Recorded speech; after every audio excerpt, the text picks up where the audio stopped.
That was truly marvelous. I want to thank all of you for coming. I can't think of any other way that my brother's life should be celebrated. And I especially want to thank Joan and Lyle and Bob. So much work and effort they put into this. And I just am overwhelmed with the work that they did and everyone who's participated and everyone who's come to this. Now, I have to say, I never called Al in my entire life. I always called him Dee, D-E-E-D-Y. And in our immediate family, my mother, myself, most immediate relative, we always referred to him as Dee. And as he grew and came into the man he was, I recognized how inappropriate that was. But it never stopped us from referring to him as Dee. And so, even though I tried to catch myself and say Al when I was around his friends and others, he was always Dee to me. I want to say a little bit about my life with him.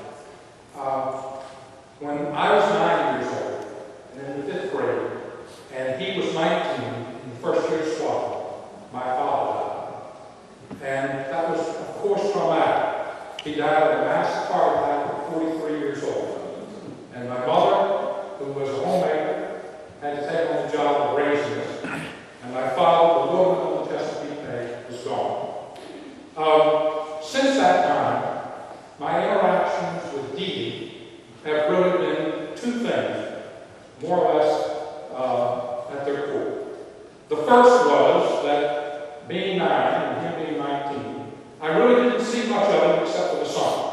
He would come back in the summer, and he often, for the few years, 1955 and 1956, he was the summer minister at our local church, Central Methodist Church. And so we would see each other there. But in the last 15 years or so, where we've really seen each other more than any other time, is when he's visited Cape Cod, where we have a home in the summer. And he and Paul often would come and spend a week with us in the summer. And when my mother was still alive, she died in 1997, she would come along too. And we always celebrated his birthday. His birthday was July the 25th, and hers was the 28th. And we always had a grand celebration in Cape Cod for their 2 birthdays. And people at the Cape, and others that I knew, would say, well, there must be something about the Cape. He comes every year. Is it the fact that he enjoys going to the beach?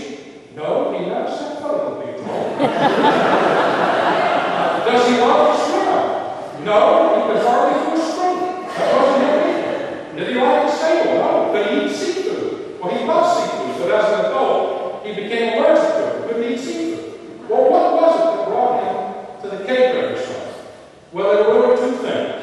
One, he wanted to spend time with his family and with us, and especially with our daughter, Paige Alexander, who he thought was perfectly pure. We told him many times she was far from that. It was hard convincing that she wasn't pure and perfect in every way. And the other thing that he loved to do when he came to the Cape was to go down to a secondhand bookstore, Manassas. And he would spend literally hours when everyone was out playing golf or go to the beach or whatever. He would spend the time in this old, wonderful bookstore, going through all of these used books and collecting all that he would take back to New York.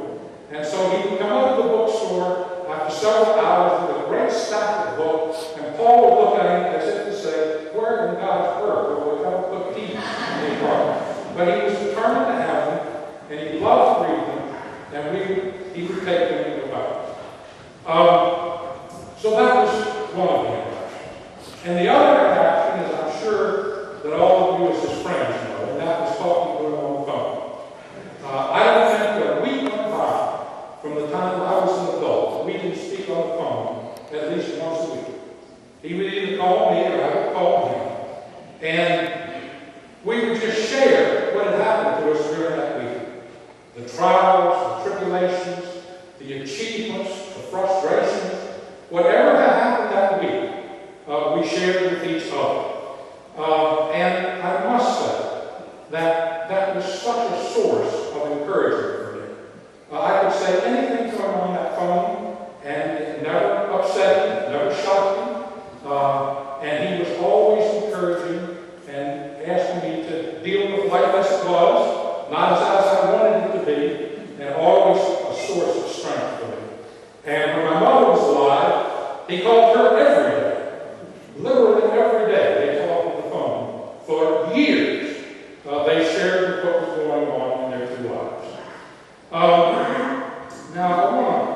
I can say a few things about him when he was growing up, because that's the time most of you don't know him.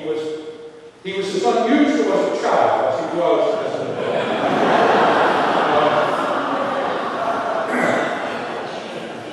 The three things that his life revolved around were family, music, and religion. Kind of constant things that have been in his life for all his 69 years. And when we were growing up, early on, our grandmother lived with us. She had 13 children, and she was supposed to travel around to all the other families to live. But it always ended up that she lived with us more than any other. And she was terribly close to Dee. She thought the sun rose and set on him. He could do nothing wrong in her mind. And I remember one time that she was talking in her 80s, right before she died, she was talking about with a friend of hers, her best friend who lived on the street. And she was saying that the friend's grandson had gotten into some trouble. And my grandmother said, well, isn't that too bad, Bobby, that he got in trouble? And the woman said to my grandmother, well, that BB is not perfect either. She never spoke to the woman again. That was the end of that friendship. Because anyone who did not think he was perfect was someone that she didn't want to have anything to do with, even though that had been her closest friend at that time. Now, when I was growing up, Dee was always the A student, always dressed to perfection. I know you can't believe that. When I went to school, and he was really an extremely, as you know, talented musician. And early on, he won a number of prizes for his piano playing. One of the things we had there was the Ted Mack Amateur, and it was on early TV in Norfolk, Virginia. And he won a national competition for that when he was 12 years old. And we were not a very well-to-do family. His teacher of piano, Mrs. Williams, he'd been playing since he was 8. He was obviously very gifted. And she said to my mother and father, he will have to have his own piano. And my mother and father said, well, we can't afford this piano. Well, he can earn his piano. He can earn the money for his piano. And what he can do is play recitals. And he can play various other things at occasions.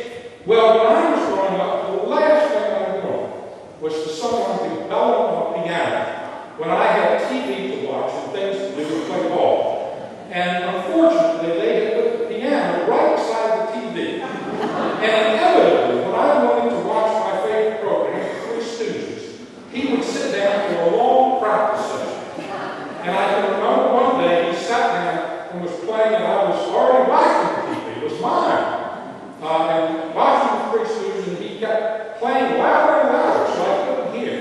And so finally I went over and slammed the keyboard down on his fingers in a fit, and he chased me through the house. My mother grabbed a flashlight and whipped me through the house, and I ran at the back door, struck the back screen door, and he ran right through the screen.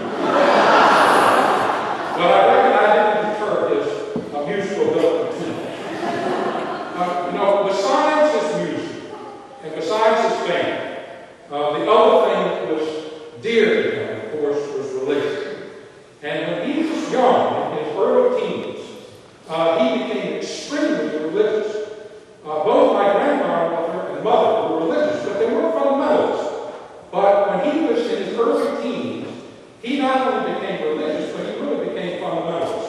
He attended and became a leader in the Church of Christ.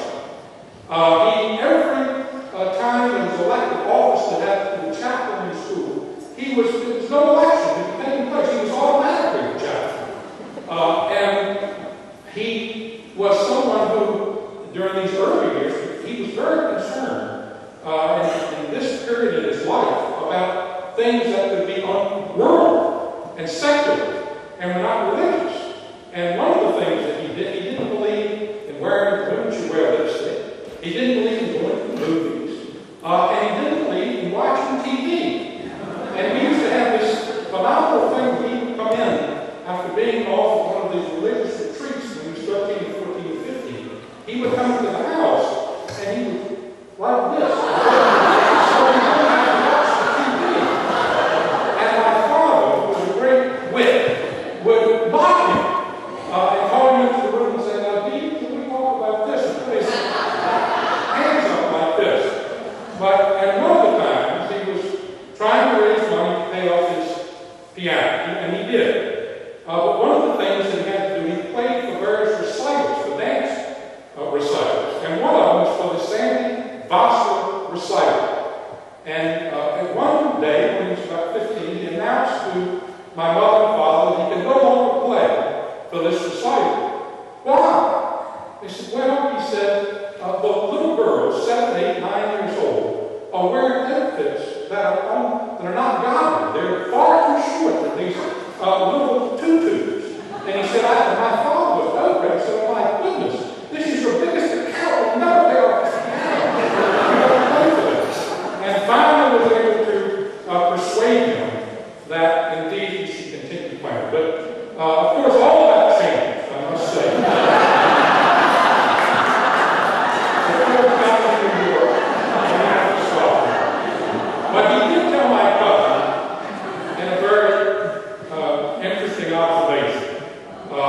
He said she was his age. In fact, she just died recently herself.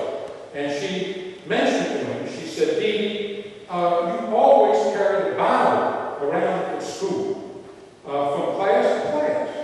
And said, was there ever, did the kids ever teach you about carrying a Bible? And he said, well, no, not really. But he did say that it was a lot easier to carry a football on your arm than a Bible on your arm at Hampton High School. And probably he was exactly right. Well, all we know that he had a real love affair with this city. The vibrancy of it, the diversity of it, the spirit of it, the richness of it, everything appealed to him in terms of New York. And when he came here to go to seminary in 1958, he really never left. In fact, he hardly ever spent any time. He visited and traveled, but from the time he came here to begin his classes at Union in 1958, right to the day he died, almost every month of his life was spent in New York City, where he seemed to get so much out of it and gave so much to it. But when he had his aneurysm in 1977, I came here to look after him. My mother came, and we took him back to Bloomington, Indiana, where I was teaching at the university. And he came back, and he had to spend 8 weeks there, probably the longest 8 weeks of his life. But he came back, and we got him back on his feet. We took him to Hampton, back to his hometown to get him recovered. He spent some time, then came back to New York. When he came back to New York, he was interviewed by a New York Times reporter. And they said, what do you think about Bloomington, Indiana? And he said, it's a wonderful place to recover from an aneurysm. That was all pretty much that could be said. I suspect that was right. Compared to New York, that was probably the best that could be said for Bloomington, Indiana. His life, in many ways, as I said, it began with music and it began with religion. Those were the twin features that from the time before he was a teenager, right through the end of his life, it was those two endeavors that really dominated his existence. Then separately, and then together. So in a way, this service, which combines these two things, is the very epitome of what he would like to be remembered for. So I'm very glad that we've all come and been able to celebrate this life. There's so much to celebrate about it. And I want you to know that when we leave here, I will take him back to Hampton, Virginia, where he will be with his mother.